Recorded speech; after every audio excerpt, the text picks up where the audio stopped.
Jared Polin, FroKnowsPhoto.com, and I'm here with what I am calling the Fro Film Project. That's right, I am shooting film again. I got the urge to shoot film after watching Sound City, Dave Grohl's new documentary about Sound City Studios in California, and I wanted to take it back.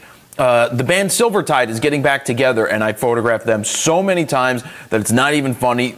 And they're a rock band, a real deal, throw it, balls to the wall rock band. I didn't want to say balls to the wall, but there, I said balls to the wall rock band that just personifies the old gritty style of rock and roll. And I want to shoot that with film. Not just any kind of film, but black and white. I've got my first roll right here that was shot yesterday, and I've got some experiences to share with you about shooting this film. Well, first things first, you get 36 shots, right? I loaded the film, simple, like I used to do, started shooting, turned the camera like this to chimp, and went, oh, right, there's no play button because it's film, it's analog. You won't get to see the image. That was one thing. Then the other thing that was almost impossible was seeing the focus points. There's only 5 of them, but in a dark situation, for some reason, the focus points in here have always been dark. They've always been black or gray. So black is what it is when you're using the focus point you want, and then gray is when you don't see the focusing point. I had to keep moving it to the light to see where the focus point was to determine if I was doing something right or if I was doing something wrong. So I shot 37 pictures. I got 37 pictures on this roll. Also, you're limited to the ISO. This is 3200 ISO, which means if I start shooting at 3200, I need to finish shooting at 3200, even if I only shot 4 or 5 pictures. You don't want to rewind the roll before you're done and change out to another roll. That's a waste of the roll of film. So the mentalities are totally different. You can't chimp and look at the image to see if your exposures are proper. So I went into spot metering to make sure that I was metering for the face and not the background, and just using my knowledge of light to try and capture it, and it wasn't easy. And I don't even know what I got off of this, but we're gonna follow me through the process of developing this in the darkroom, processing the negatives, making contact sheets, making test prints, doing it all. It's gonna be over a longer period of time because I'm gonna shoot a few more rolls, at least I think, because when I was shooting, after the roll was done at 37, I didn't want to load another roll, so I broke out the D4 and started shooting with that again. And so I went from shooting analog to shooting digital, where there's less limitations than you had because I could shoot at 8,000 or 10,000 ISO without a problem.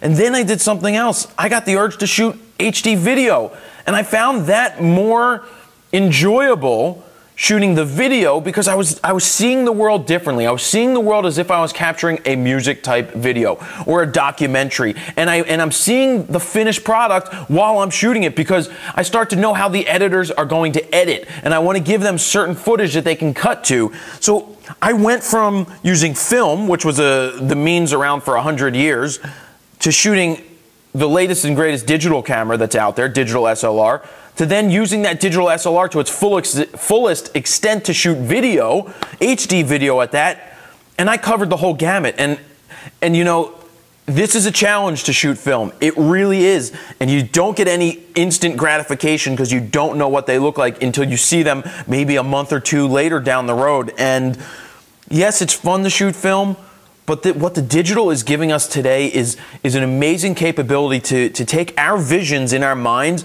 and create them, whether it's still images or moving images. The creativity that we can do with this digital is amazing. And I don't know if I'll say that, you know, it is great to learn on film. It is great to get an understanding there, but do I think it's the end all and be all anymore? Do I think that you have to learn on a film camera in order to be a good photographer? Absolutely not. What the digital cameras allow you to do is learn quicker. You get to learn from your mistakes, whereas in the past you would shoot a roll and a week later develop it and not know what your settings were unless you wrote down every little thing about every picture you took, which I hated doing, and I never did do it because I was shooting sports. Anyway, I didn't motor drive. That's it. That was my brain dump. I really wanted to get off my chest. I have some other notes here. Yeah, I mean, you just have to be creative. You only have those 36 shots. You can't blow through a roll of film. You can't see if you made a mistake. You have to wait till later to determine it.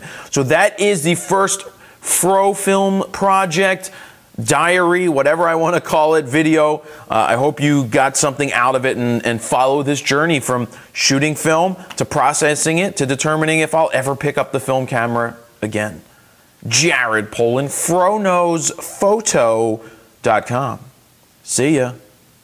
Thank you for watching this video. If you'd like to subscribe to my YouTube channel, just click the subscribe button right here below the video, as YouTube has made the change. And one more thing, click on subscription updates, manage subscriptions, and if you would like to get an email every time I upload a new video, click this box. If you'd like to see it in your feed on YouTube, click that box. And over on FroKnowsPhoto.com, if you haven't signed up for the Froknows Photo email list, you can go ahead and put your name in this box, your email in this box, hit send it, and I will send you a free photo guide, a guide to capturing motion in low light situations. If you're new to photography or you're somewhere in the intermediate range looking to learn a little bit more about your camera and how to get out of auto, don't forget about the Froknows Photo Beginner Guide, a guide to getting out of auto. It's at a special price right now. It's a 3-hour-long video. You can buy it as an instant download or as a physical copy with free shipping around the world. So thank you guys very much for watching.